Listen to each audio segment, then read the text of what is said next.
Good afternoon. Thanks for everyone for being here. My name is Billy Heim. I'm the Chief Operating Officer of BioAesthetics.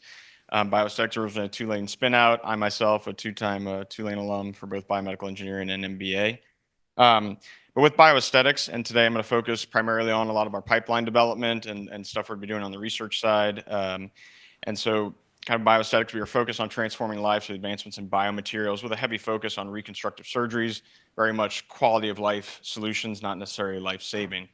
And in this case, with a particular focus on wound care and biomaterials that can help accelerate that process. So, about 1 out of every 51 people will suffer from soft tissue wounds each year. There's millions and millions of patients in pressure ulcers and burns, hernia repair, trauma wounds, surgical wounds.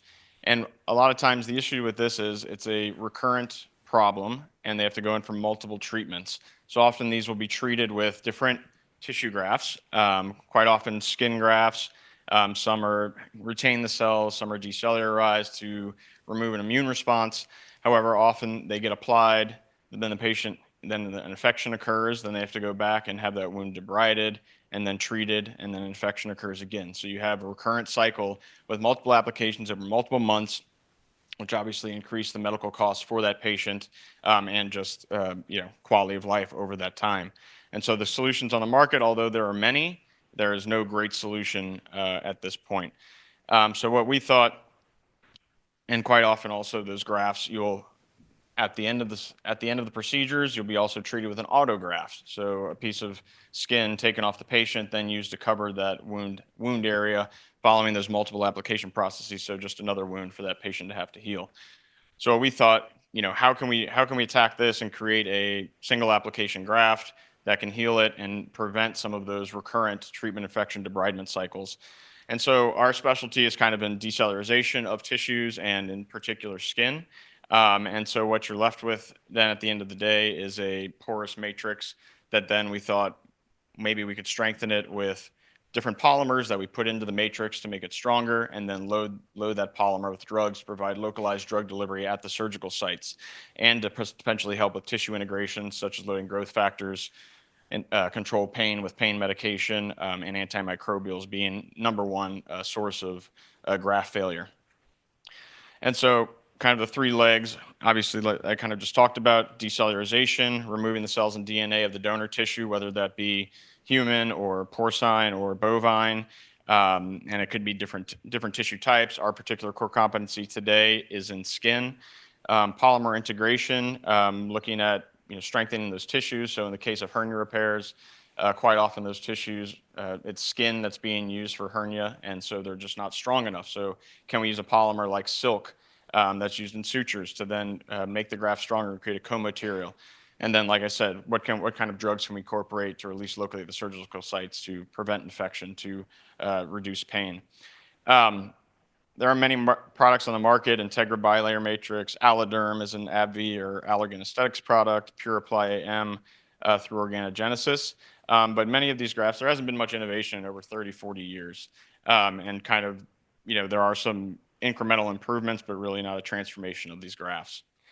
The market opportunity for these is massive. There's a $12 billion market for tissue grafts worldwide. Just in the soft tissue repair and reconstruction market's about $6 billion. And then kind of our first entry point is in burns. That's about $1.5 billion.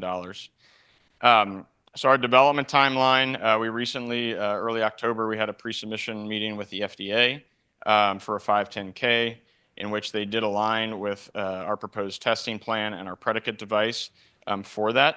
And so we're kind of focusing on our first product, which is actually a decellularized porcine tissue that is infused with silk fibroin that is then loaded with a antimicrobial polyhexidine, which is a broad spectrum antimicrobial that has been shown not to really have any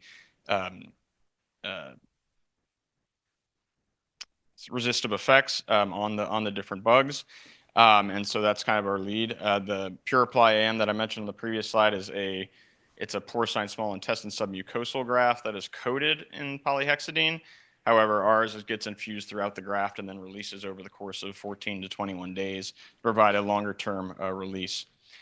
Our leadership, recently this August, we brought on Dr. Juliana Bloom, who was a co-founder of Humacyte, which was a a tissue engineer, or is a tissue engineered vascular graft company that's about to get its BLA for those vascular grafts.